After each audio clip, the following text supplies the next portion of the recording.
विभाग डी, नीचे दिए प्रश्नों 8 में से कोई भी 5 प्रश्नों के उत्तर गणना करके उत्तर लिखो। प्रत्येक के 4 अंक, 20 नंबर का विभाग है। बरोबर, कितने हैं? 8 में से कोई 5 प्रश्न करने हैं।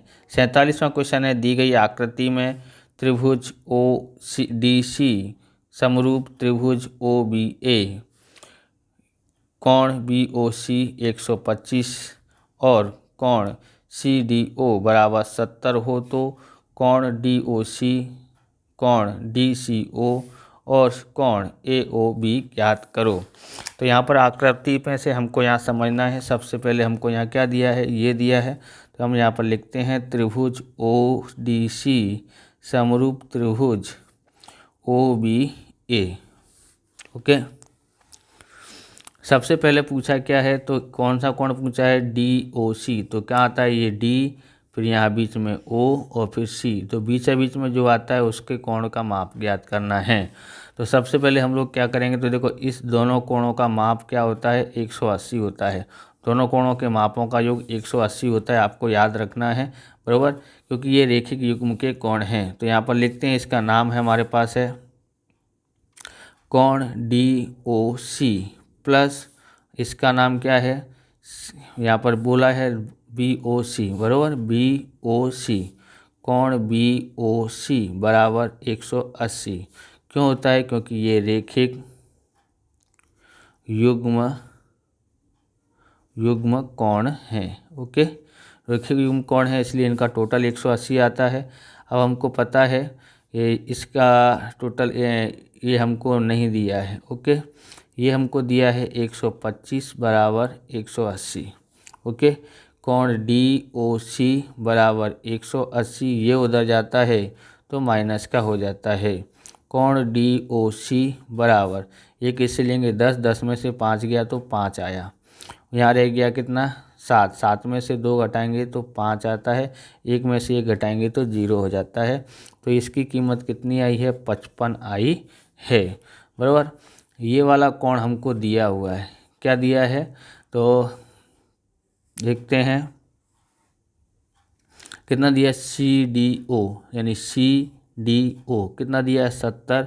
अब पूछा क्या है? डी सी ओ, बीच में कौन है? सी, तो ये है डी सी ओ, ये पूछा है। ये हमने ज्ञात कर लिया, कितना आया है। अब लिखते हैं त्रिभुज यहाँ पर ओ है, ओ डी सी में। ओके, तीनों कोणों का माप होता है, तो तीनों का इसका नाम लिखते हैं। इसका 55 आया, उसका नाम है डी ओ सी प्लस इसका नाम है, क्या नाम है इसका? तो इसका नाम दिया था सी डी ओ। बराबर, और इसका नाम है डी सी ओ, कोण डी सी ओ बराबर 180। त्रिभुज के तीनों कोणों के मापों का योग कितना आता है? त्रिभुज के तीनों कोणों के मापों का योग कितना आता है? 180 आता है। तो 180 लिख दिया है। अब हमको यहाँ पर लिखना है, ये हमको दिया है कितना है? 55।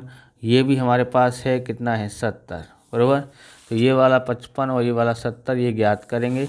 तो प्लस डी सी ओ बराबर 180।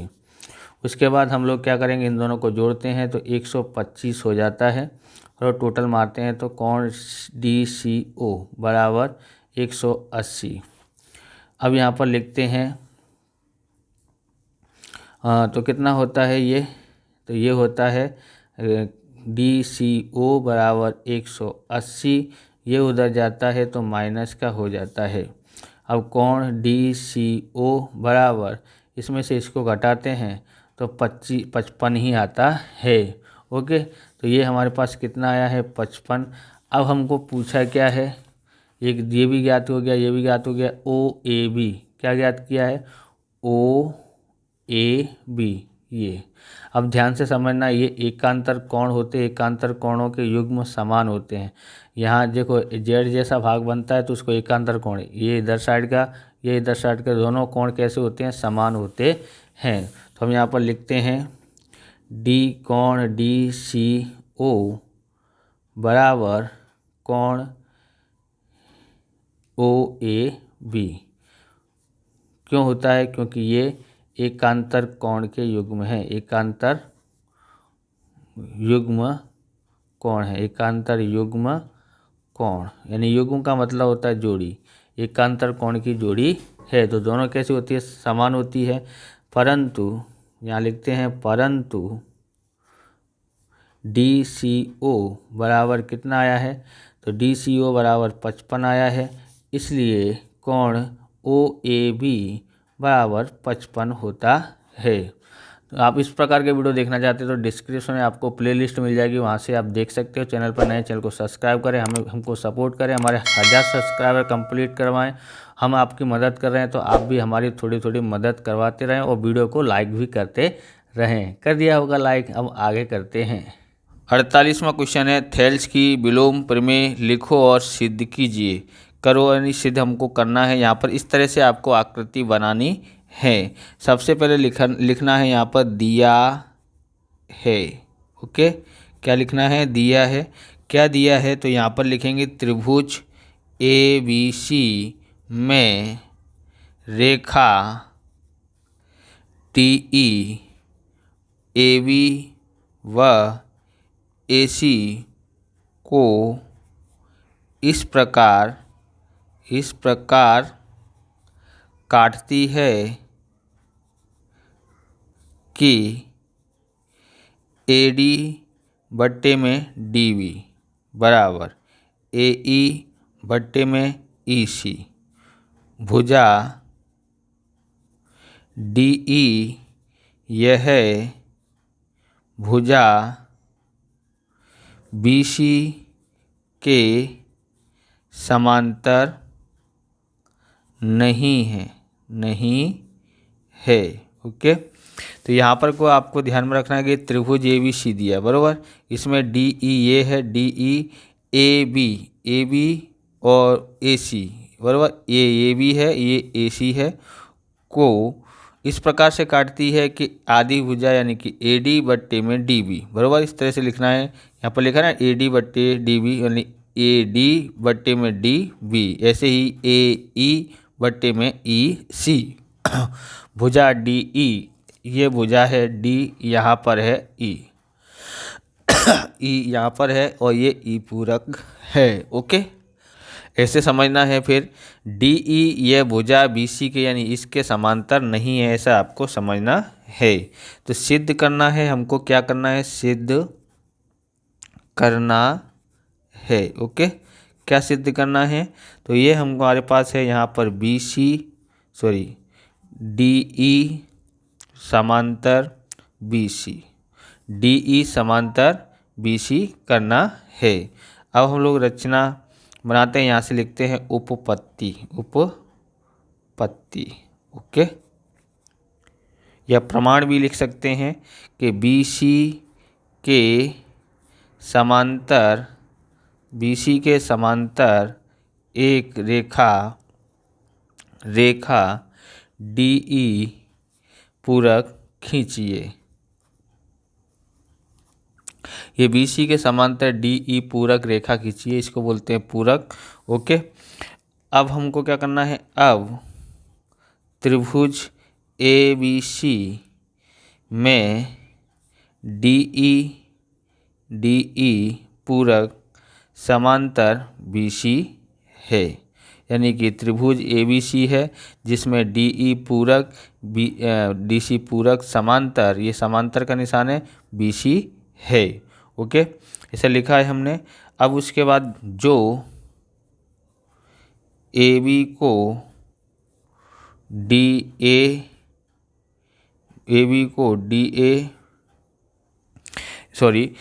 को कहाँ प्रतिच्छेद कर रही है, AB को D और AC को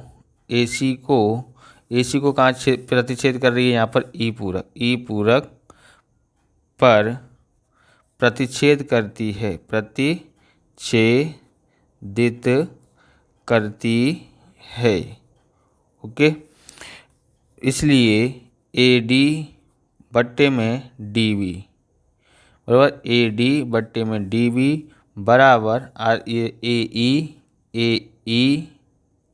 बट्टे में ए ई पूरक बट्टे में ई पूरक सी, ई पूरक सी। ओके, प्रमेय प्रमेय 6.1 के तरह से, बराबर इस तरह से ये होता जाता पूरा।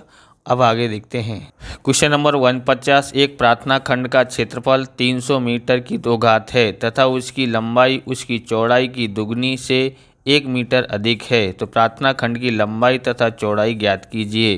तो यहाँ पर ध्यान रखना है आपको, चौड़ाई से तुलना की है, इसलिए माना कि चौड़ाई बराबर x, तो लंबाई का ध्यान रखना है।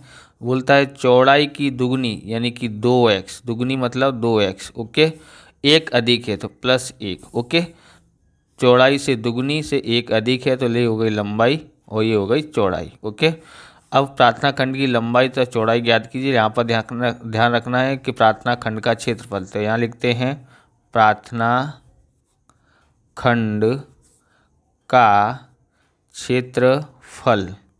प्रार्थना खंड का क्षेत्रफल कितना है, तो क्या दिया है 300 मीटर की 2 घात। अब यहाँ पर आपको ध्यान रखना है क्या होता है, प्रार्थना खंड का आयताकार है तो लंबाई गुणा चौड़ाई होता है। ये क्षेत्रफल का सूत्र है बराबर 300। लंबाई हमारे पास 2x + 1 है और उसकी चौड़ाई जो है x है, बराबर 300। ओके, x का गुणा इससे करते हैं तो 2x की 2 घात, इसका इससे गुणा करते हैं तो x आता है और 300 को इधर ले आते तो माइनस का हो जाता है। ओके, अब हमको क्या करना है, यहाँ पर 2x की 2 घात + x - 300 बराबर 0। गुणा करने पर 300, पहले 2 का गुणा 300 से करेंगे तो कितना होता है 600 होता है। गुणा करने पर 600 आना चाहिए और घटाने पर 1 आना चाहिए, ऐसी संख्या ढूंढनी है। तो ऐसी संख्या है 25 × 24 करते हैं तो 600 आता है और प्लस का 25 और माइनस का 24 करते हैं तो प्लस का 1 आ जाता है। तो अब हमको क्या लिखना है, 2x की 2 घात, इसको लिखना है 25x और इसको लिखना है -24x और लास्ट वाले को सेम उतारना है। पहले वाले को और लास्ट वाले को उतारना, खाली इसके टुकड़े करते हैं बराबर 0। रब ने बना दी जोड़ी। x कॉमन निकलता है तो x कॉमन निकालते हैं, यहाँ रह गया 2x बराबर 2 घात थी तो 1 घात निकली, 1 घात रह गई। यहाँ पर रह गया 25 और x तो यह निकल गया बाहर। यहाँ 24 के पाड़े में आते हैं 300 बराबर, तो इस तरह से 24 कॉमन निकाला, सॉरी 12 के पाड़े में आते हैं, 24 का पाड़े में नहीं, 12 से भाग दे सकते हैं। 12 दूनी 24, माइनस कॉमन लिया इसलिए प्लस में आएगा तो भाग देते हैं तो 12 दूनी 24, 12 पंजे 60, यानी 25 आ जाता है बराबर 0। ये दोनों कोष्टक एक जैसे होने चाहिए। अब यहाँ पर लिखते हैं 2x + 25, ये कोष्टक एक कॉमन ले लेते हैं और फिर कौन रह जाता है ये कोष्टक में, जो बाहर है x, इधर बाहर है 12, उसको लिखते हैं बराबर 0। ओके, अब यहाँ पर लिखते हैं हम लोग कि 2x + 25 बराबर 0 और यहाँ x और या अथवा भी लिख सकते हैं, अथवा x - 12 बराबर 0। 2x बराबर ये उधर जाता है तो माइनस का 25, अथवा x ये उधर जाता है तो प्लस का हो जाता है। अब x बराबर -25 ये आ जाता है इसके बट्टे में, अथवा x बराबर 12। यहाँ पर लिखते हैं x बराबर -25/2 संभव नहीं है, संभव नहीं है। ओके, इसलिए हम लोग क्या लिखेंगे, x बराबर 12 लेते हैं। अब लिखते हैं चौड़ाई ज्ञात करते हैं, चौड़ाई बराबर कितना है x बराबर 12 मीटर। ओके, लंबाई ज्ञात करते हैं तो लंबाई हमारे पास कितनी थी 2x + 1, तो 2 की जगह पर 2, x की जगह पर 12 + 1 बराबर 12 दूनी 24 + 1 बराबर कितना आता है 25 आता है। ओके, यानी 25 मीटर आया है। आगे देखते हैं क्वेश्चन नंबर 50 देखते हैं। एक समांतर श्रेणी का प्रथम और अंतिम पद क्रमशः 17 और 350 है। यदि सार्वअंतर 9 हो तो उसमें कितने पद होंगे और उनके योगफल कितना होगा। तो सबसे पहले हम यहाँ पर देखते हैं क्या क्या दिया है। प्रथम पद और अंतिम पद। प्रथम पद को ए से दर्शाते हैं, ए बराबर 17 है, और अंतिम पद को एल से भी दर्शाते हैं, ए एन से भी दर्शाते हैं। कितना दिया है, 350 दिया है। सार्वअंतर कितना दिया है, तो सार्वअंतर यानी डी बराबर 9 दिया है। ए एन ज्ञात करते हैं, ए प्लस एन माइनस 1 गुणा डी। ए एन दिया हुआ है 350, ओके। ए बराबर दिया है 17 प्लस एन माइनस 1, डी बराबर दिया है 9, ओके। अब हमको 350 ये इधर आता है तो माइनस का 17 बराबर एन बराबर एन माइनस 1 गुणा 9, ओके। घटाते हैं, एक इससे लेते हैं 10, 10 में से 7 गया तो 3 बचा। यहाँ रह गया 4, 4 में से 1 गया तो 3 बचा, और यहाँ रह गया 3, ओके, बराबर एन माइनस 1 गुणा 9। 333 है, ये बट्टे में आ जाता है 9 बराबर एन माइनस 1। 9 से भाग देते हैं, 9 तिया 27 होता है, तो 33 में से 27 घटाएंगे 6, 6 के पीछे 3 लिखते हैं 63, 9 सत्ते 63 बराबर एन माइनस 1, ओके। यहाँ पर 37 ये इधर आता है तो प्लस का बराबर एन, यानी एन बराबर 37 और 1 जोड़ते हैं तो 38 हो जाता है, ओके। हमने एन ज्ञात कर लिया है। अब हमको कितने पद है, तो ऐसे बताए कितने पद होंगे, तो कितने पद होंगे, 38 पद होंगे, ओके। यहाँ पर लिखना है समांतर श्रेणी में 38 पद होंगे, ओके। अब हमको यहाँ क्या करना है, एस एन का सूत्र लगाएंगे। एस एन का छोटा वाला ए वाला n/2 ए प्लस एल, ओके, या ए एन भी लिख सकते हैं यहाँ पर ए एल की जगह पर। ये हमको पता है n बराबर 38 आया बट्टे में 2, ओके। ए बराबर मालूम था 17 और एल बराबर मालूम है कितना है, 350। अब हम लोग यहाँ पर 2 से भाग देते हैं तो कितना आता है, 19 दूनी 38 गुणा, दोनों को जोड़ते हैं तो 367 आता है, ओके। 19 से गुणा करते हैं, 19 30 57 19 76 19 सत्ते 133, यहाँ से लाई 13 बराबर, और 19 छिक्का 114 आता है, 114 जोड़ते हैं तो यहाँ आता है 7, और यहाँ आ जाता है 2, यहाँ आता है, तो इसका कितना आएगा, यहाँ पर 7 हासिल आई 12, 12 हासिल आई 19 19 19 29 57 57 हम यहाँ पर जोड़ते हैं तो यहाँ आता है 9, यहाँ आता है 6, तो 6 9 कितना आया, 6973 आता है। तो एस एन बराबर 6973 आता है। पूछा है योगफल कितना होगा, तो लिखेंगे योगफल 6973 होगा। इस प्रकार से ये वीडियो पूरा होता है। अगर आपको हमारा वीडियो अच्छा लगे तो लाइक करें, शेयर करें, कमेंट करें।